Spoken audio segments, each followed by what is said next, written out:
Hello, good evening, good morning, good afternoon, wherever you're joining us from.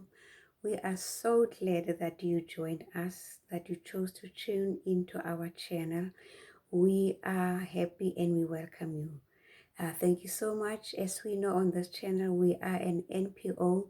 We talk a lot about accelerating economic development in Africa to solve some of our problems.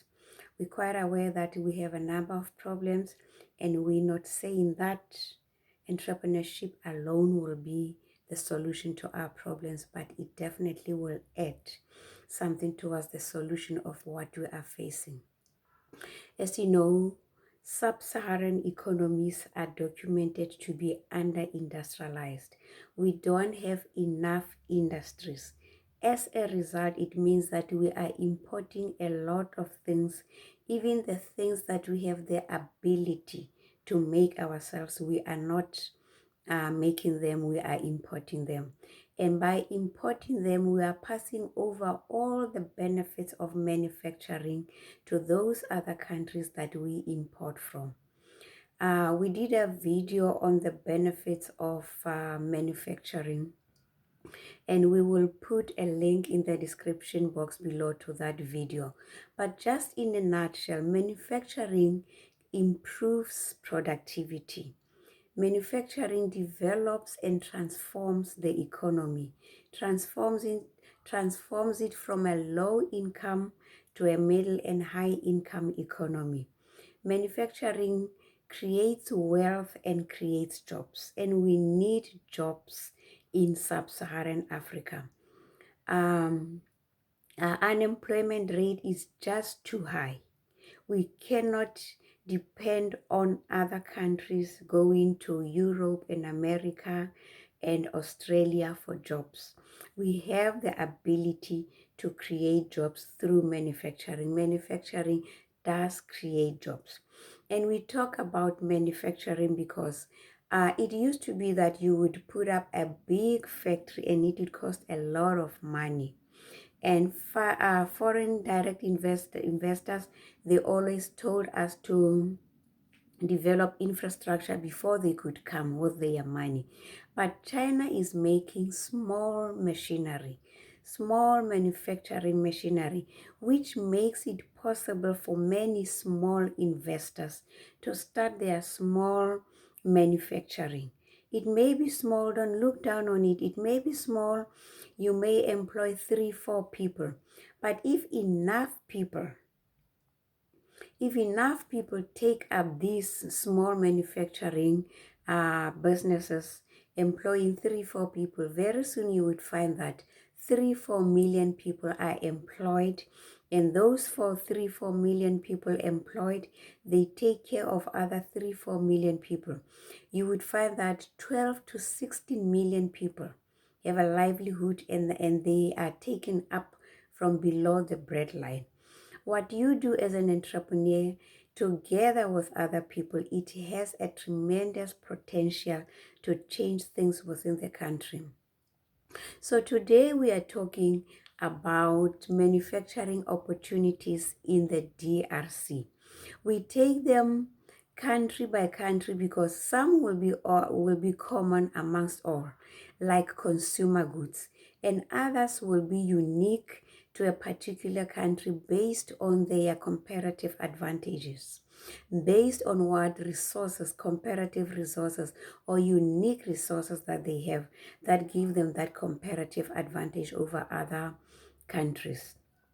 So we will always break them up into consumer goods and those comparative advantages resources or opportunities that come as a result of special resources that a country has. The DRC has a population of about 97 million people.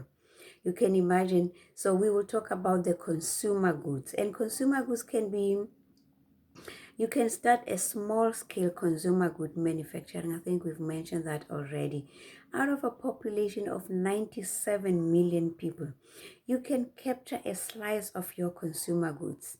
The first one to start with, the basic one to start with, it will always be agriculture.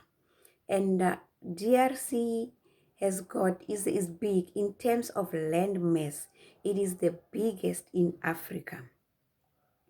And the soil they have is also very fertile. So agriculture is one place to start. You can get a plot of land, and they say that the DRC, if they can revolutionize the way they do agriculture, if they can mechanize their agricultural farming methods, they have the potential to feed the rest of Africa. So there's very lucrative opportunity in farming in the DRC. At the moment, the DRC is importing frozen chicken and frozen fish. So that tells you that there are opportunities in taking up poultry farming also. It's part of agriculture, poultry farming, to produce chicken. Instead of the DRC importing frozen chicken, can take up poultry farming. They also import frozen fish. And I don't understand how they can import frozen fish when the DRC is so blessed. And they are blessed with rivers and with water. So fishing is another area of our opportunity. But always, please, when talking about these natural resources, let us always be mindful not to overfish to a point where we deplete our resources. Let's always do these things very, very responsibly. Food and beverages is one area. Just think of the 97 million people and a slice of the market that you can capture, that you can supply on a regular basis. Food and beverages of all kinds. And when it comes to food and beverages, the opportunities and the permutations are as many as your ability to be creative in the kitchen. You can start with the basic ones like milling of maize, milling maize and cassava and other regular food that is consumed, drinks, canning fruit and vegetables, making drinks and drink concentrates, and also clothing. Just think of, out of 97 million people, the things that we use on a regular basis that people need. Clothing, furniture making, because that is what people need on a regular basis. Kitchen appliances, electric iron, electric kettle in the kitchen. Also fridges. We cannot just be consumers and importers.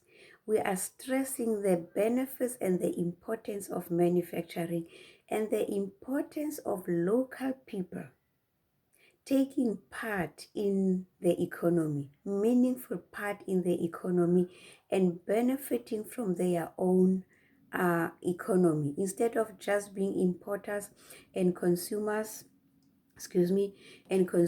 and making another country that produces for us rich.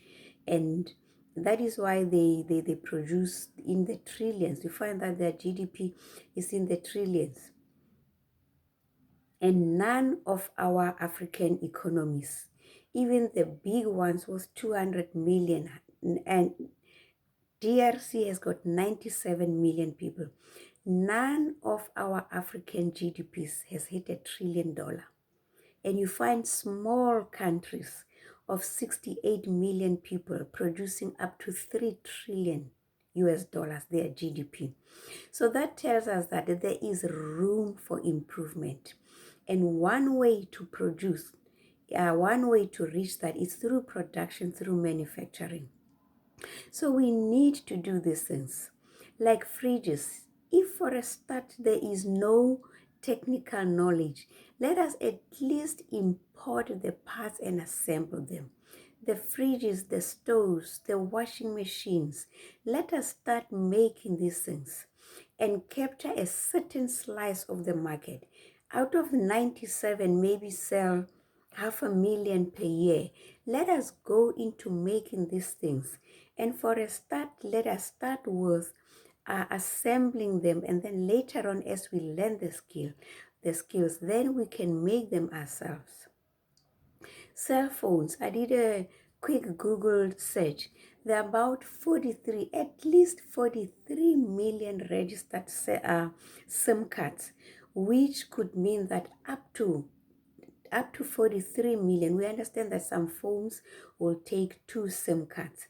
But you can imagine that out of 43 million SIM cards, let's say perhaps there are 38 million cell phones.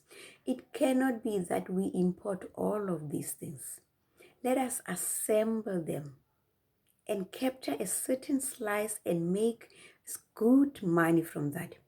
If perhaps you buy the parts and you assemble a cell phone and say you capture a slice of 500,000 per year, just sell 500,000 cell phones locally made in the DRC and owned by local people, or at least in partnership with an investor, a venture capitalist, but local people playing a meaningful role in their economy and benefiting instead of just importers or of those that are exporting to us benefiting.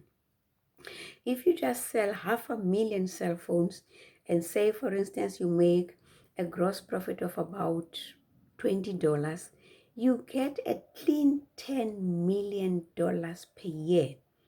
And if you don't do that, we give all these benefits to the countries that we import from. We have to get involved in manufacturing to create jobs, to create wealth, to transform our economies, to grow our economies.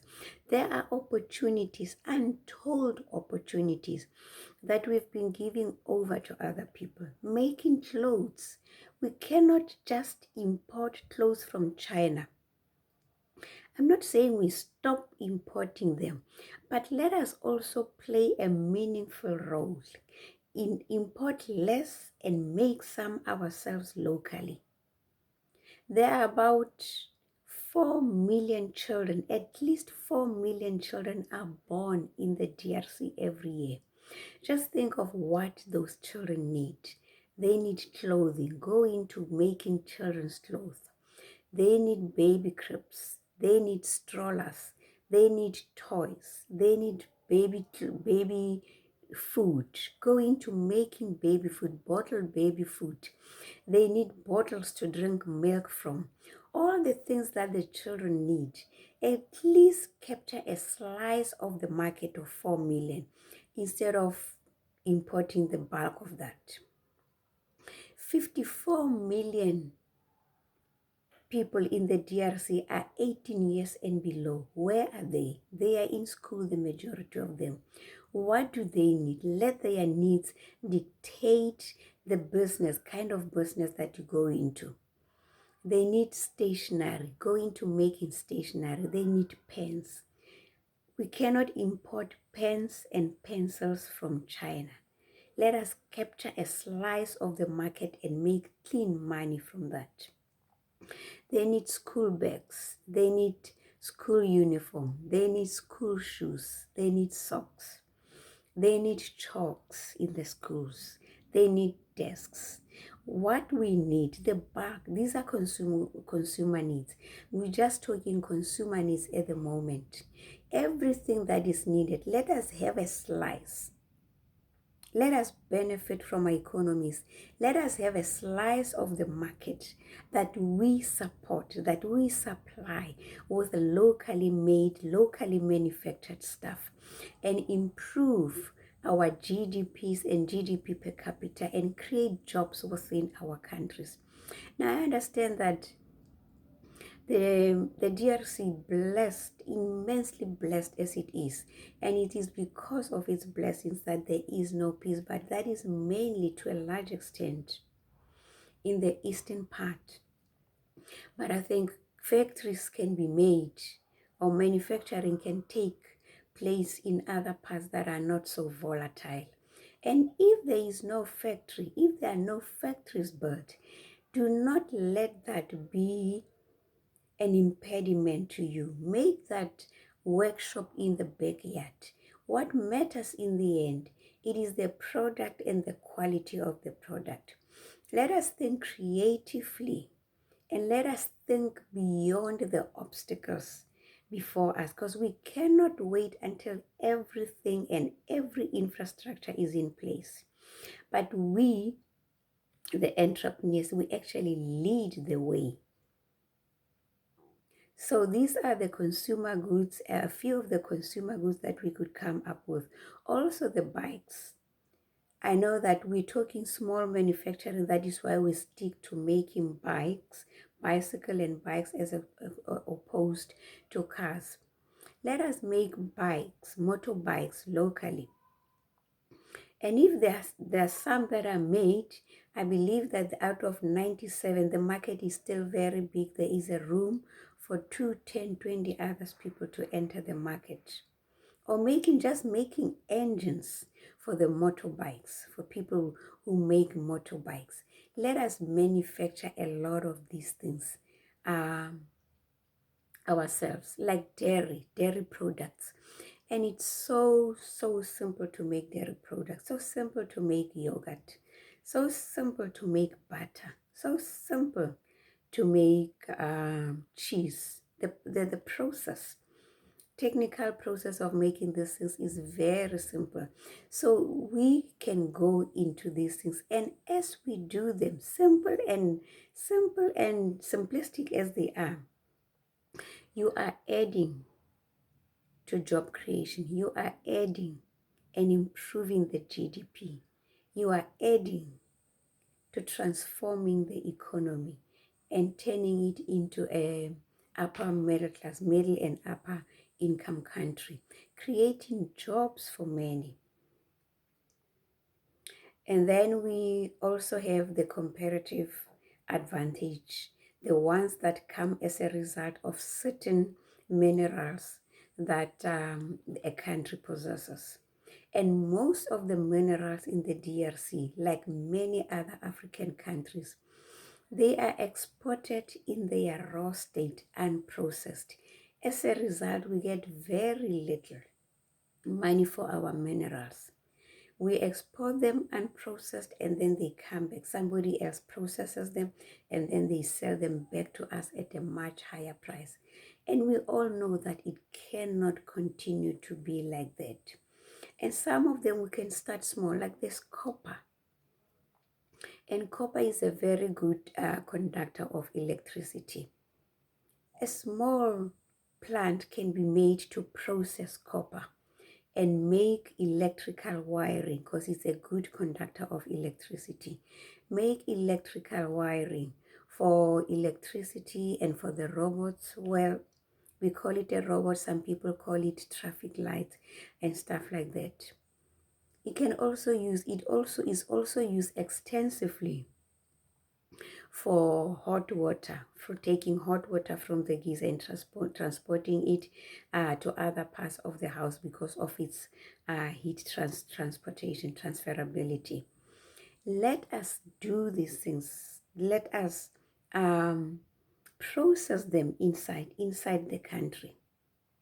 Same thing with diamonds. It cannot be right that a country rich as the DRC, the minerals, the diamonds are taken out and the people do not benefit from their own economy.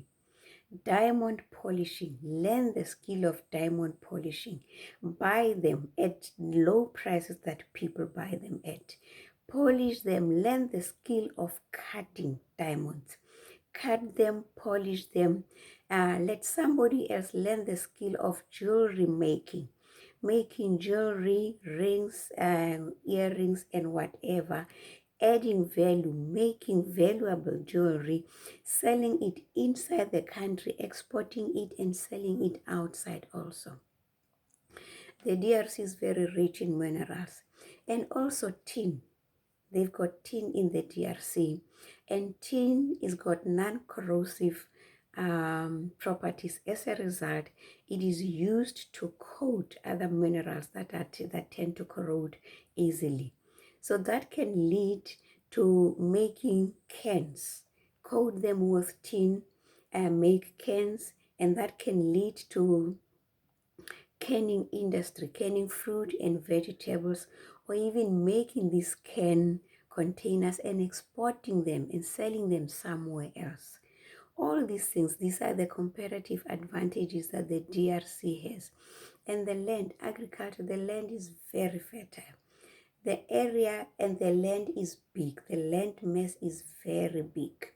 The potential of the DRC, it is one of the sleeping giants.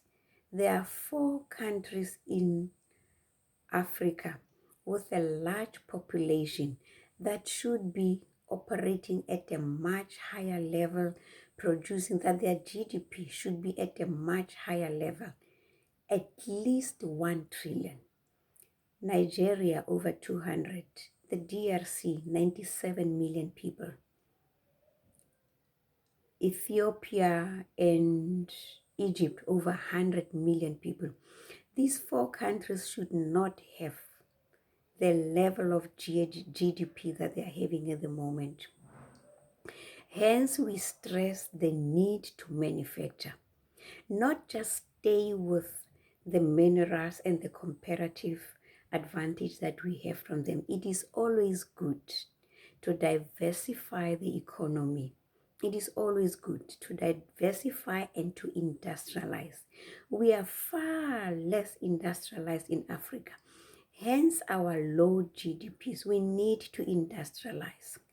And Egypt is aware of that. We need to learn from that. They are busy building factories, spending billions in building factories. In a few years' time, there will be a powerhouse, one of the powerhouse in Africa. But if there are no factories, I talked about a workshop in the backyard. Let's not sit back and say we have no factories. Build that workshop in the backyard and produce from it. When the factories come or when you grow, you will relocate to a bigger place. When the factories come, they must find that you have traction, you have been operating, you have a certain slice of the market that you have captured that you supply on a regular basis. We need to go into manufacturing. We cannot just stay with the comparative advantage resources that we have. I'll give an example about Dubai. I know that Dubai is a city, but what happens to a city can easily be applied on a larger scale to a country. They were underdeveloped in 1983, just 40 years ago. They were like a semi-developed desert. And their main income, more than 50% of their income was coming from oil. That was one of their comparative advantage. But they used the money from oil to develop infrastructure. And today, they are diversified. They have manufacturing. And less than 1% of their GDP now comes from oil, which used to be 50%. We need the same. We need to learn from other people how they have developed. Not necessarily replicating, learning and adapting to our situation. We need to diversify and industrialize our economies. Because when an economy is diversified, if something happens in one sector, the economy does not collapse. There are other sectors of the economy that keep on running. Yes, the GDP will go down, but the economy will not collapse. Like for instance, if we overstress tourism, if another pandemic comes, nobody comes, tourism goes down, the whole economy goes down. So we need to diversify. That is why we talked about consumer goods. And they are very wide. There's transportation, there's shoes, there's clothing, there's food, there's drinks, there's furniture, there's appliances, there's electronics, so that if something happens, the manufacturing sector is wide and the whole economy does not go down. So that is what we had for today. And please, if you stayed with me this far, We are trying to get Africa to create jobs. And I say that therefore there is no need for our children to try and escape poverty from Africa and go to Europe and not even make, some of them not making it, losing their lives in the Mediterranean Ocean. And those that get to Europe, they do not necessarily make it. The bulk of them do not necessarily make it. The life that they live is just a little bit better than way back home. But they will not come back home thinking that the little bit better of Europe is better than the poverty of Africa. It cannot be right. Therefore, we need to take up manufacturing, strengthen the manufacturing sector and create jobs. And we talk about these things. We wrote a book. We call it Building the Africa That We Need. And please, there will be in the pinned comment section below, there is a link to Smashwords. Smashwords. The book is available from Smashwords. It's an ebook. Please click on that link, download a copy of your book, and we will also put a link to the video that we did that talks about the benefits of manufacturing, the benefits of industrialization to an economy, so that we put things in context, so that you understand where we come from when we talk about manufacturing and increasing or intensifying, improving manufacturing in Africa. It is important. It is of absolute crucial importance that we strengthen manufacturing in Africa. 50% of the African population lives below the breadline. A high percentage of them are unemployed. We need manufacturing to take people out of unemployment and therefore take them from poverty. Cannot be right that Africa is known for poverty. We can go a long way towards solving our problems. And with that, my dear wonderful people, please think clearly and seriously about what we talked about, the benefits that we talked about, the guidelines that we gave to think about these things, and the one that resonates with you. Then do further research on Google and on the internet how to do that. That is the technical part of it, how to do it, what inputs are needed, where you will get them from. Do a business plan, get a venture capitalist to partner with you, and let's go into these things. We need to benefit from our economies. It cannot be that we are just consumers and we are making other people rich. We just making the countries we import from rich. We also need to benefit from our own economies. But we are the ones to take an action and take that initiative step. Nobody's going to come and make us entrepreneurs and pull us into partnership with them. We need to take the initiative. Hence, we talk about the opportunities. Think about them, think about what you can do, and I wish you all of the best as you go into manufacturing and make the DRC a big superpower that it can become. I'll look forward to the day when these 4 countries will be superpowers, will employ people, and will play a significant role in reducing poverty in Africa and in raising the changing the narrative. All countries, we want to see all countries, but these, because they have the biggest numbers, the biggest population, I think the owners, more of the owners is in them. But all of us, all of our African countries, we are going to rise. We are going to strengthen manufacturing. We are going to rise, and we are going to give Africa a new reputation, not what it has at the moment. We are going to rise above poverty, and we will beat it through manufacturing. And with that, I thank you for staying with me. And I wish you all of the best as you take up manufacturing and become a millionaire yourself. I promise you, manufacturing has produced many millionaires, and you too, you can become a millionaire. And I wish you all of the best. Thank you. Please subscribe to our channel. And if you like this video, please share it with other people, and see you in the next video. Thank you very much, and bye-bye.